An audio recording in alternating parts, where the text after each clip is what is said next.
हमारे महाराष्ट्र में एक पुण्य क्षेत्र है, वहाँ पर भगवान विट्ठल और रुक्मणी के रूप में वास करते हैं।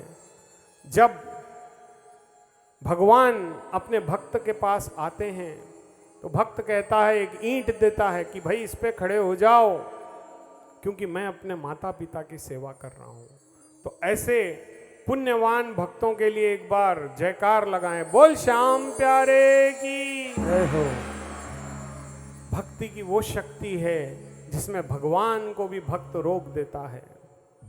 अब मेरे बाबा इनका आशीर्वाद ले चुके थे, तो जब महाभारत के पुण्य क्षेत्र में गए, तो जब कौरव और पांडव आपस में जब शिविर में मिलते थे, तो सबने कहा कि मैं महाभारत का युद्ध 1 महीने में जीत लूंगा।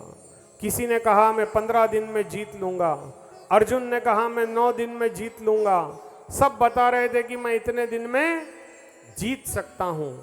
तब मेरे बाबा ने क्या कहा पता है? मैं 1 क्षण में इस महाभारत को जीत सकता हूं। बोल श्याम प्यारे की जय हो।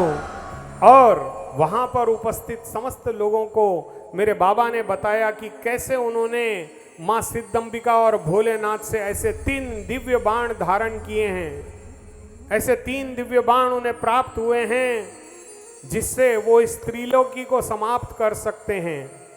तब मेरे गोविंद ने कहा कि अभी अभी बर्बरीक ने 9 करोड़ पलाशी दैत्यों को नागलोक में 1 क्षण में मार दिया। 1 क्षण में 9 करोड़। आप सोचो, 9 करोड़ लोगों को 1 क्षण में मेरे बाबा ने उन दैत्यों को परलोक भिजा दिया। तो मेरे केशव ये जानते थे कि ये कोई साधारण बालक नहीं है, ये एक दिव्य तेजस्वी बालक है और ये कोई साधारण नहीं है। ये मन में उनके एक भय आ गया। देखो, मेरा केशव भी भयभीत हो गया कि अगर ये हारे का सहारा, और इसने ये वचन दिया है अपनी माता को कि ये हारने वाले का साथ देगा।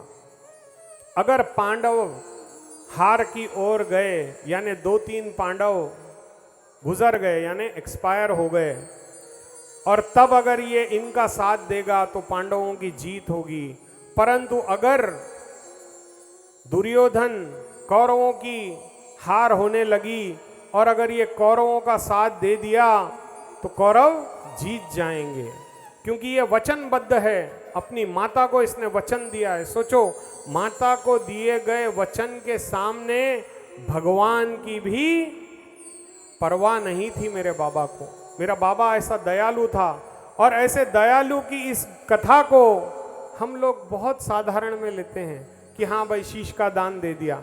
अरे आप अपनी उंगली तो दान करके दिखाओ, कितना कष्ट होता है आपको पता चलेगा। केवल एक उंगली,